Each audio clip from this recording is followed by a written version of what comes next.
Hey, everybody, it's Mike here with the HomeHappy Podcast. I'm joined by Dallas. Good morning. Dallas, good morning. We thought we'd have a quick chat about something that came up recently about some people believe that we should be relaxing some of the rules we've made over the last few years about foreign buyers and rental buildings and all the tax implications of having a vacant home, those kinds of things. So, Dallas, I'm going to hand it over to you. What do you think about whether we should change that stuff? What do you think? Where are we at? Well, I've only heard speculation or rumor, so I don't have the full story on this, but it sounds like what they want to do is open up foreign buyers again and subsidize. It sounds like whatever they get for a loan. Is that correct? Like their mortgage? Yes, I that part I'm not super clear on, but the part I am clear on, the people with the big developments in downtown Vancouver building towers would love to have more people buying them, and generally those in the past have been foreign buyers, and they're not selling. Same thing with downtown Toronto. I mean, they're in all sorts of trouble with these massive towers of condos that are built with 500 square foot units. And not to say that's a bad thing. It's the reality is that most Canadians don't want to buy those, or only buy them if they have to, kind of thing. So, well, who wants to live in a dog crate condo, right? Yeah, and, exactly. What we need is more rentals, because what's that going to do? There's going to be in my opinion, it takes the private side out of it. Like, so for me and you to go buy a condo and get these units off the ground, it takes investors, right? What does the bank need? 60%, pre-sales, and that's coming from investors. No one's buying a place to live in 4 to 5 years when it's actually completed.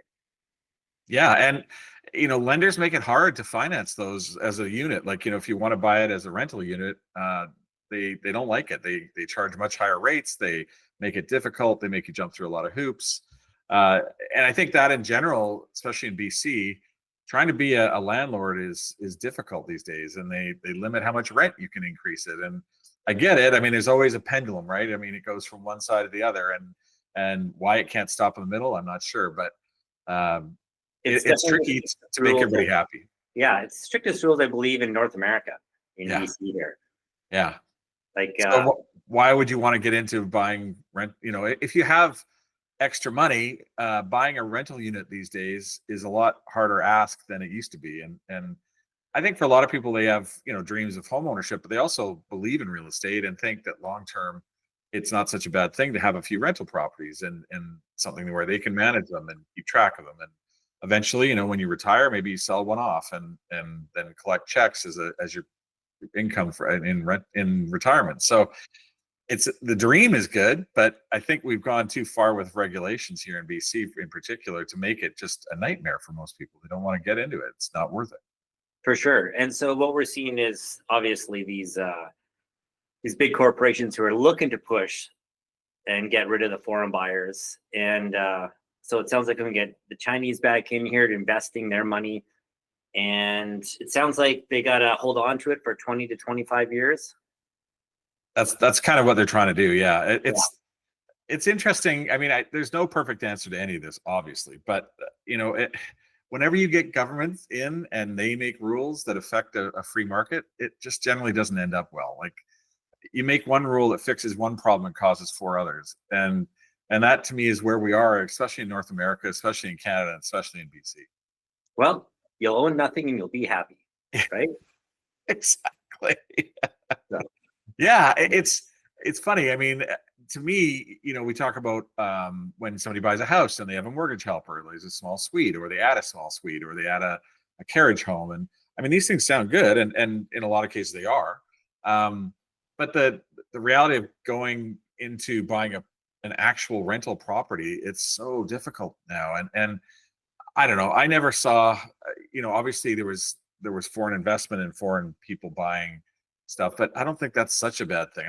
I'm not against that personally, but I think having outsiders want to be here and believing in Canada, that's a healthy situation. Now we've overtaxed it to death, so we've also forced them completely out. So I don't know. It doesn't solve the problem. We still have a shortage of houses, and now we're gonna have a shortage of capital to build those houses too. And like for sure, said, we're gonna have to rely on the government. All the taxes, the city taxes that you get from these units.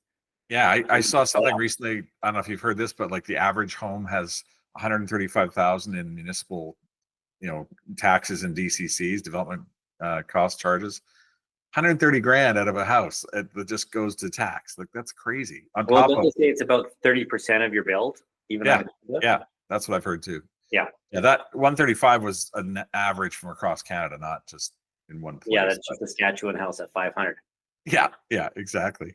Yeah. Yeah, so I think it's a great discussion to have. I think people get kind of worked up about, if they think they're a tenant, then they think it's not fair. Everything's not fair. If you're a landlord, nobody thinks it's fair. But the fact is, if you regulate people so heavily that they never want to go into it, that's not good for long-term rental at all. Like nobody's going to want to do it. So then you're left with big corporations who don't care about anybody. They're the only players in the game, and that's not healthy either. So yeah. Yeah. What we're seeing too, Mike, I feel like this is the taboo of the realtor world. Prices are coming down, especially in the condo market. Yeah. We got to be aware of it. Like obviously I have picked up some crazy deals for buyers. Right. But on the other side, for my listings, I have to tell my sellers, you got to be aggressive. We want to be the first one out of the gate, not the last. Yes, so true. It's the people that are trying to chase the market down because they start too high, they get tarred and feathered, don't they? I mean, those listings just sit and sit. You're doing a disservice to yourself. You're burning money, and you're definitely burning your sellers' money because their price is just plummeting. Yeah. Okay. Well, any other comments about the rules and regulations? And I think we beat it up pretty good. Okay, we'll leave it there. Well, thanks for joining us on the HomeHappy Podcast. We'll be back soon with another topic. Thanks for joining us. Thanks, Dallas. Take care.